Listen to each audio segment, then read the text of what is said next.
నమస్కారం అండి. నమస్తే అండి. సార్ మీ పేరు? కొల్లా ఓంకార్ అండి. వీరవాసరం మండలం మెంటేపూడి సర్పంచ్ అండి నేను. సార్ మీరు రాజకీయంగా ఎప్పుడు అరంగేట్రం చేశారు?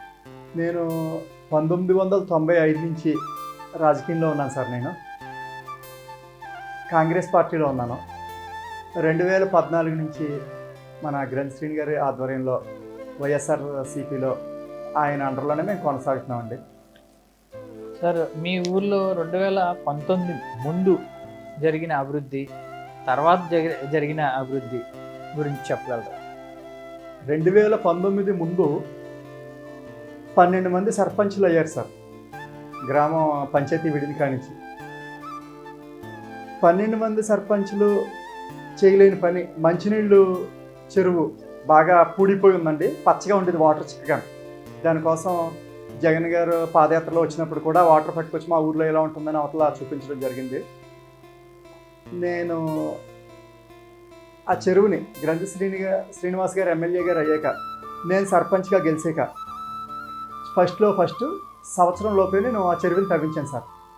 మంచినీళ్ళ చెరువుని తవ్వించాను. ఇప్పుడు వాటర్ చాలా బాగా వైట్గా మినరల్ వాటర్ లాగా ఉంటుంది. అది నెక్స్ట్ మాకు శ్రీనివాస్ గారి ఆధ్వర్యంలో 40,000 లీటర్లు water tank pipe line sanction చేశారు సార్. మాకు 30 లక్షల రూపాయలు వాటర్ ట్యాంకు, 18 లక్షల రూపాయలు పైప్ లైను, సీసీ రోడ్డు ఒకటి గడప గడప కార్యక్రమంలో సీసీ రోడ్డు ఇచ్చారు 7,50,000. ప్లస్ బాలేపల్లి మెంటేపూడి మొన్న శాంక్షన్ అయిందండి రోడ్డు, 30 లక్షల రూపాయలు బీటీ రోడ్డు ఇచ్చారు. అలాగే మెంటేపూడి నుంచి బొబ్బనపల్లి 35 lakhs రోడ్డు ఇచ్చారండి. అది ప్రాసెస్లో ఉంది సార్. ఇప్పుడు సంక్షేమ ఫలాలు మీ ఊర్లో అందరికీ అందినాయండి సార్. అర్హులైన వాళ్ళందరికీ కూడా సంక్షేమ ఫలాలు అందుతున్నాయి సార్. మీ గ్రంథ శ్రీనివాస్ గారు మీకు ఎలా సపోర్ట్ చేస్తారు? ఆయన మాకు ఎమ్మెల్యే గారు అన్న మాటే కానీ, మాకు ఒక కుటుంబ సభ్యుడు తల్లిదండ్రులకు చెప్తాక భయపడతాం కానీ, శ్రీనివాస్ గారితో ఎమ్మెల్యే గారితో చెప్తాక దేనికి భయపడం. ఇది సార్ మాకు ఇది కావాలని అడిగితే వెంటనే స్పందించి దాన్ని మనం అడగకుండా మళ్ళీ రిప్లై ఒక వారంలోనో నెలలోనో, బాబు పలానా అడిగావు కదా వచ్చినాయి పెట్టుకోండి ఇప్పుడు చేద్దామని చెప్పి మాకు ఆ రకంగా సపోర్ట్ చేసి ఆయన ప్రతిదీ మాకు శాసనసభ్యుడిగా కాకుండా ఆయన ఒక కుటుంబ సభ్యుడి కన్నా ఎక్కువ సన్నిహితంగా ఉండి మాకు ఏది అడిగినా చేసి పెడతారండి ఆయన. సార్ ఇప్పుడు భీమవరంలోని జరిగిన ఈ 5 సంవత్సరాల్లో జరిగిన అభివృద్ధి గురించి చెప్పగలరా? చెప్తాను సార్. సార్ ఈ 5 సంవత్సరాల్లో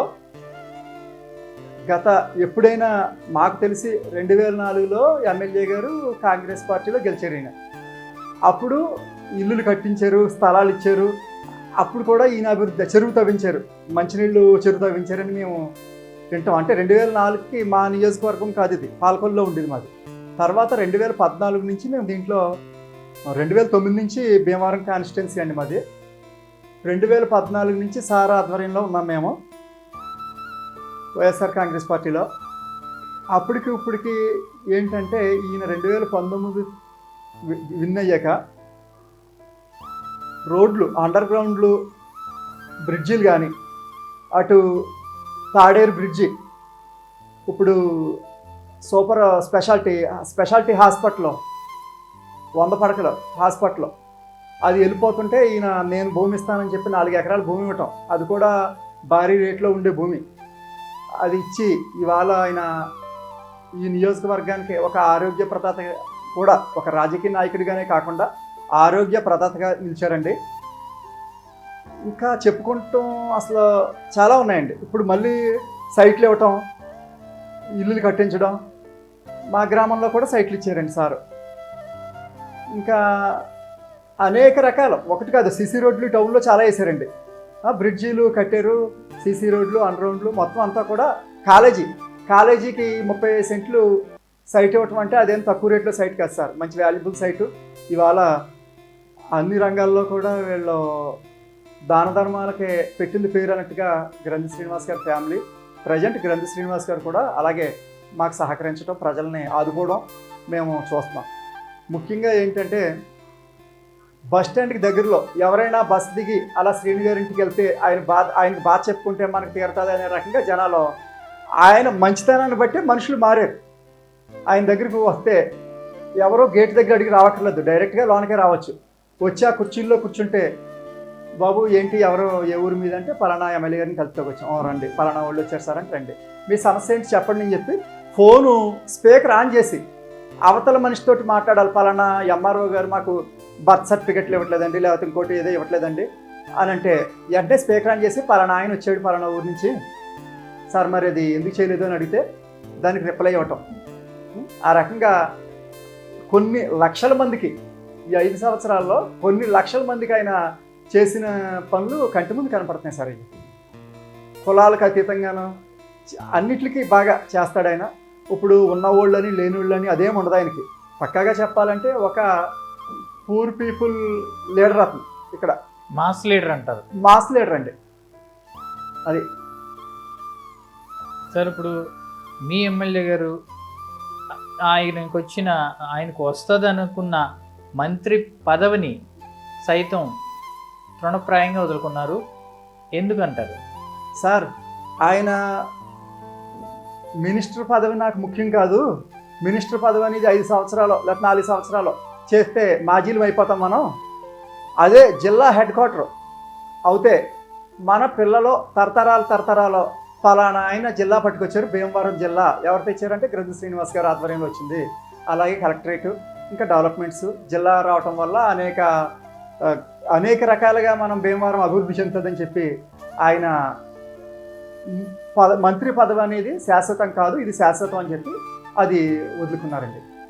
ఇప్పుడు జిల్లా కేంద్రం ఇక్కడ వచ్చింది సార్, రాకముందు మీరు ఎక్కడికి వెళ్ళి మీ సమస్యల్ని సాల్వ్ చేసుకునేవారండి? మరి ఇది వరకు జిల్లా రాకముందు ఏలూరు సార్, ఏలూరు వెళ్ళాలంటే మ్యాక్సిమం 2 hours పట్టిందండి. అక్కడికి వెళ్తాం, అక్కడ కూర్చుని ఉంటాం, ఆ రోజు పని అవ్వచ్చు అవ్వకపోవచ్చు, మళ్ళీ నెక్స్ట్ డే రావటం మళ్ళీ వెళ్తాం, అలాగే చాలా ఇబ్బందులు పడేవారు సార్. ఇవాళ నియోజకవర్గం పరిధిలో అన్నట్టుగా చుట్టుపక్కల ఊర్లన్నింటికి దగ్గరలో జిల్లాను పట్టుకు వచ్చారు ఈయన. ప్రతి ఒక్కళ్ళు జిల్లాకు వచ్చి కలెక్టర్ ఆఫీస్ ఏమైనా ఉండే అన్నీ అందుబాటులో ఉండి బాగా అందుబాటులో ఉంది సార్. ఇది అంజిబాబు గారు ఉన్నారు, గ్రంథి శ్రీనివాస్ గారు ఉన్నారు, ఆయన ఎమ్మెల్యే చేశారు, ఈయన ఎమ్మెల్యే చేశారు, వీళ్ళిద్దరికి వ్యత్యాసం చెప్పగలరా? సార్ గ్రంథి శ్రీనివాస్ గారు ఆయన లోకల్ వ్యక్తి.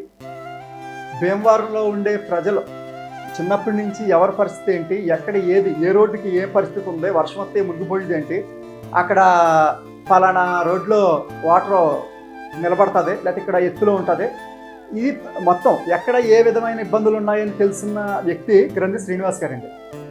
ఆయన ఎక్కడి నుంచో నాన్ లోకల్ వచ్చి ప్రజలు ఎలక్షన్ వచ్చేటప్పటికి రావటం, ఆ 4 రోజులు చేసుకోవడం, తర్వాత వెళ్ళిపోవడం అండి.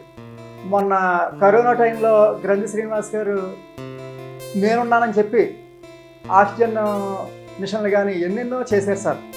ఆయన సేవలో మర్చిపోలేనివి. మరి అప్పుడేమయ్యారండి, ఆయన అసలు అందుబాటులోనే లేరు. అసలు అంజిబాబు అనే వ్యక్తి అవతల వ్యక్తి గుర్తు తెచ్చుకుంటా కూడా కనపడినట్టుగా ఉంది సార్. ఈ ఎలక్షన్ వచ్చేటప్పటికి రావటం, ఏదో పార్టీలు మారటం, మళ్ళీ రకరకాల పార్టీల నుంచి వస్తున్నారు సార్. లోకల్ వ్యక్తి, ప్రజల కష్టాలు తెలుసున్నవాడు, 5 సంవత్సరాలు అలా ప్రజల్లోనే ఉండే వ్యక్తి అండి ఈయన. ఉదయం 9 గంటల నుంచి రాత్రి 10 గంటల వరకు కూడా ఎనీ టైం ఎవరు ఫోన్ చేసినా అందుబాటులో ఉండే వ్యక్తి గ్రంథి శ్రీనివాస్ గారు. సార్ ఇప్పుడు 2024 ఎలక్షన్ వస్తుంది, ఎలక్షన్లో అంజిబాబు గారు నిలబడుతున్నారు, గ్రంథి శ్రీనివాస్ గారు నిలబడుతున్నారు. మీరు మీ ఊరి ప్రజలు ఎవరికి సపోర్ట్ చేస్తారు సార్? సార్ గ్రంథి శ్రీనివాస్ గారు ఆధ్వర్యంలోనే ప్రజలంతా ఉన్నారు. మా గ్రామ ప్రజలు మేము కూడా గ్రంథి శ్రీనివాస్ గారికి సపోర్ట్ చేసి అత్యధిక మెజార్టీని తెప్పించి ఆయన్ని గెలిపించడానికి మా ప్రజలంతా మేము సిద్ధంగా ఉన్నాం సార్. మీ ఊర్లో ఓట్లు ఎన్ని ఉంటాయి సార్? 650 ఓట్లు సార్ మావి. 650. అందులో 2024లో ఎన్ని ఓట్లు మెజార్టీ గ్రంథి శ్రీనివాస్ గారికి ఇస్తారండి? 200 ఓట్లు మెజార్టీ గ్రంథి శ్రీనివాస్ గారికి ఇవ్వాలని చెప్పి మా ప్రజలు మేము కూడా సిద్ధంగా ఉన్నాం సార్. Thank you sir. నమస్కారం అండి. థ్యాంక్ యూ అండి. నమస్తే సార్.